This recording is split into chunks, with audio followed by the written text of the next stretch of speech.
नमस्कार, आप देख रहे हैं क्रिकेट की। दोस्तों, 1996 के विश्व कप में जब भारत ने पाकिस्तान के खिलाफ बेंगलुरु में high pressure quarter final match जीता तो उसका हैंगओवर इतना था कि भारत 4 दिन बाद श्रीलंका के खिलाफ सेमीफाइनल मैच तक उससे उबर नहीं पाया। भारतीय टीम के कोच अजीत वाडेकर जानते थे कि भारतीय टीम की आदत ही ऐसी है कि एक बड़ा मैच जीतने के बाद वो चीजों को आराम से लेना शुरू कर देते हैं, और यही इनसे इतनी बड़ी चूक हुई कि ये 1996 का वर्ल्ड कप ही गवा बैठे। और साथ ही हमारे भारतीय फैंस ने कुछ ऐसा किया कि पूरी दुनिया में भारत का चेहरा शर्मसार हो गया। दोस्तों, इस मैच से जुड़ी और भी कई किस्से हैं जिसकी चर्चा हम आज के इस एपिसोड में कर रहे हैं। तो चलिए शुरू करते हैं आज का ये दिलचस्प किस्सा। लेकिन उससे पहले अगर अभी तक आपने इस चैनल को सब्सक्राइब नहीं किया है तो प्लीज सब्सक्राइब कर लें। दोस्तों, संजय मांजरेकर अपनी आत्मकथा इम्परफेक्ट में लिखते हैं कि मुझे याद है कि एक बार मैच जीतने के बाद हम सब जहाज में आपस में कुछ चुहल कर रहे थे। उस शाम होटल में टीम मीटिंग्स के दौरान वाडेकर हम पर अचानक बरसे। उन्होंने कहा कि तुम अपने आप को समझते क्या हो? क्या तुमने टूर्नामेंट जीत लिया है? फ्लाइट में हो क्या रहा है? ये किस तरह का व्यवहार था? श्रीलंका के खिलाफ सेमीफाइनल मैच से पहले भी वाडेकर कुछ उसी तरह के मूड में नजर आए थे। टीम मीटिंग्स में सिर्फ वही बोलते रहे। उनके बाद कप्तान अजरुद्दीन ने मात्र कुछ शब्द ही कहे थे। हालांकि बैठक करीब 1 घंटे तक चली, लेकिन इसमें 50 मिनट तक सिर्फ इसी बात पर चर्चा हुई कि श्रीलंका के ओपनर्स रोमेश कालुवितर्ना और जयसूर्या को किस तरह रोका जाए। इन दोनों ने कुछ दिन पहले दिल्ली में हुए लीग मैच में भारत के खिलाफ बहुत अच्छा प्रदर्शन करते हुए भारत के 272 रन के स्कोर को आसानी से पार कर दिया था। उनकी बैटिंग इतनी जबरदस्त थी कि मनोज प्रभाकर को ऑफ स्पिन गेंद फेंकने के लिए मजबूर होना पड़ा, और यहीं से उनके करियर के अंत की शुरुआत हो गई थी। कोलकाता पहुंचने पर भारतीय टीम को बताया गया कि ईडन गार्डन की पिच को हाल ही में ऑस्ट्रेलिया से लाई गई मिट्टी से फिर से बिछाया गया है। पहली नजर में वो पिच किसी ईडन गार्डन ऑस्ट्रेलियाई पिच की तरह ही ठोस दिखाई दे रही थी। सचिन तेंदुलकर अपनी आत्मकथा प्लेइंग इट माई वे में लिखते हैं कि पिच को देखते ही हमने ये तय किया कि अगर हम टॉस जीतते हैं तो हम पहले फील्डिंग करेंगे। इसके पीछे एक कारण यह भी था कि श्रीलंका ने तब तक बहुत ही आसानी से सफलतापूर्वक अपने लक्ष्यों का पीछा किया था। उनके शुरुआती बल्लेबाज सनत जयसूर्या और रोमेश कालुवितर्ना पहली गेंद से ही पिंच हिटर का रोल निभा रहे थे और अधिकतर मैचों में श्रीलंका को अच्छी शुरुआत देने में कामयाब रहे थे। वो हमें लीग मैच में हरा चुके थे। यह जरूरी था कि हम शुरू से ही उनके विकेट चटकाकर उन पर दबाव बना लें। भारत ने टॉस जीता और श्रीलंका से पहले बल्लेबाजी करने के लिए कहा। भारतीय टीम के खुशी का ठिकाना नहीं रहा जब उन्होंने पहले ही ओवर में दोनों ओपनर्स को पवेलियन वापस भेज दिया। संजय मांजरेकर लिखते हैं कि मैंने कालुवितर्ना को श्रीनाथ की गेंद पर गोल्डन डक पर थर्ड मैन पर कैच किया और वेंकटेश प्रसाद ने जयसूर्या का कैच लपका। इसके बाद हमें पता नहीं था कि हमें क्या करना है।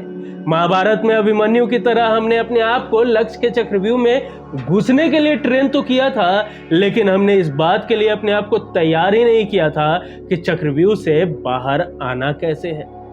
थोड़ी देर के लिए हमारा फोकस मैच से हट गया और इसी बीच डिसिल्वा ने इसका पूरा फायदा उठाते हुए 47 गेंदों पर 66 रन जड़ दिए। महानामा ने भी 58 रनों की पारी खेलकर श्रीलंका को शुरुआती नुकसान से उबार लिया। पारी के अंत में राणातुंगा के 35, तिलक रत्ने के 32 और चामिंडावास के 22 रनों की बदौलत श्रीलंका की टीम अपनी स्कोर को 251 रनों तक ले गई। जब सचिन तेंदुलकर गेंदबाजी करने आए तो उन्हें महसूस हुआ कि पिच को पढ़ने में उनसे गलती हुई है। उन्होंने अपनी आत्मकथा में लिखा है कि गेंद बल्लेबाज की तरफ रुक कर जा रही थी। पिच की ऊपरी सतह भले ही मजबूत दिख रही हो, लेकिन उनके नीचे की मिट्टी बंधी हुई नहीं थी। यह साफ था कि यह पिच पूरे 50 ओवर चलने वाला नहीं था। यह जरूरी था कि श्रीलंका के स्कोर को सीमित रखा जाए, लेकिन इसके बावजूद वो 50 ओवरों में 251 रन बनाने में सफल हो गए, जो आखिर में हमारे लिए बहुत भारी साबित हुए। बाद में रानातुंगा ने यह माना कि उनका लक्ष्य 275-280 रन बनाने का था, लेकिन जब उन्होंने गेंद को स्पिन होते हुए देखा तो उन्हें लगने लगा कि इस पिच पर 220 रन भी काफी होंगे।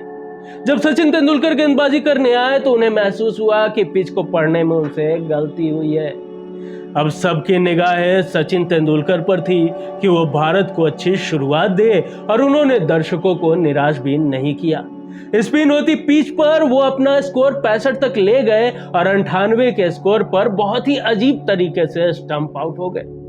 तेंदुलकर लिखते हैं कि जयसूर्या बाएं हाथ से स्पिन गेंदबाजी कर रहे थे। उनकी एक गेंद मेरे पैड से टकराकर ऑन साइड की तरफ मुड़ गई।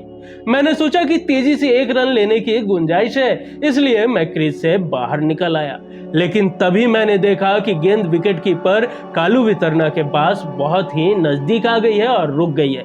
मेरे पास ना तो रन लेने का समय था और ना ही क्रीज में वापस आने का। उन्होंने फ्लैश में विकेट की गिल्लियां बिखेर दी। मैंने तीसरे अंपायर के फैसले का इंतजार भी नहीं किया और पवेलियन की तरफ रुख कर गया, क्योंकि मुझे मालूम था कि मैं आउट था।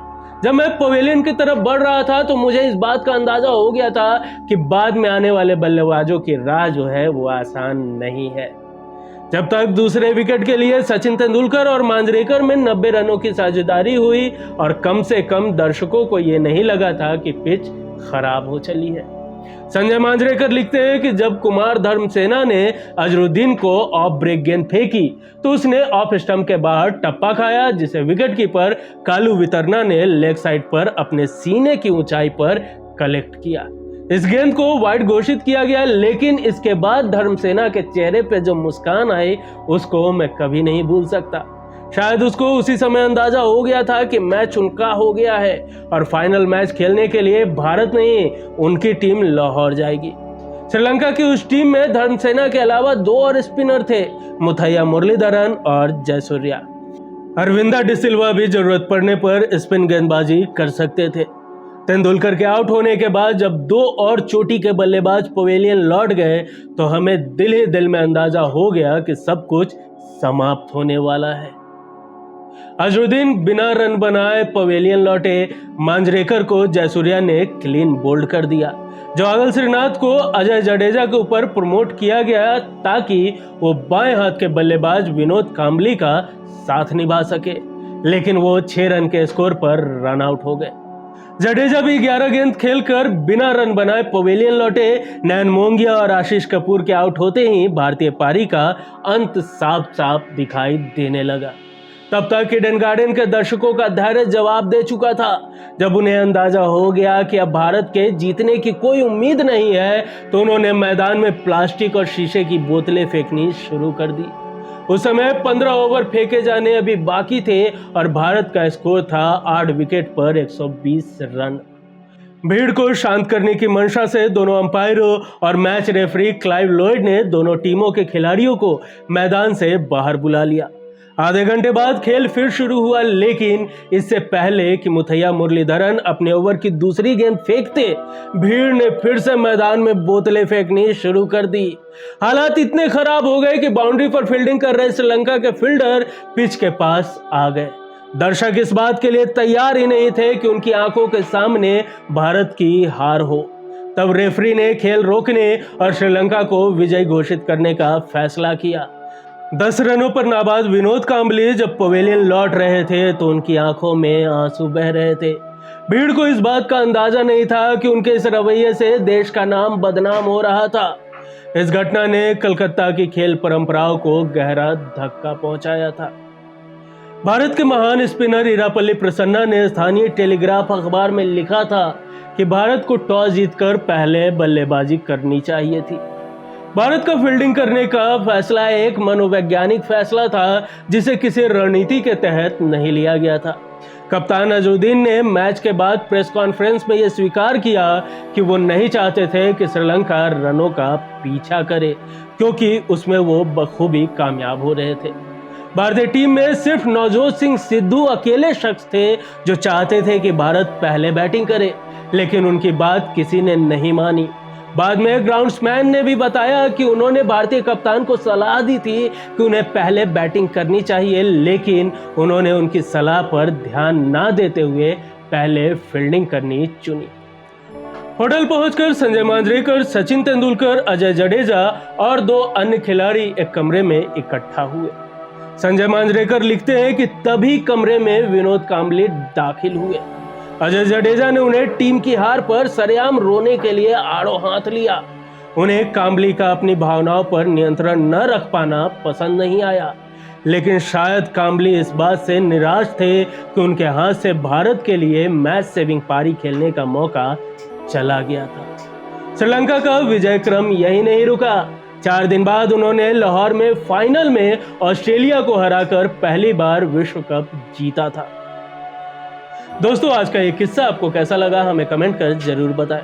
दोस्तों, अगर आज की ये वीडियो आपको पसंद आई हो तो एक लाइक जरूर करें। मिलेंगे अगले एपिसोड में फिर किसी दिलचस्प किस्सों के साथ। तब तक के लिए नमस्कार।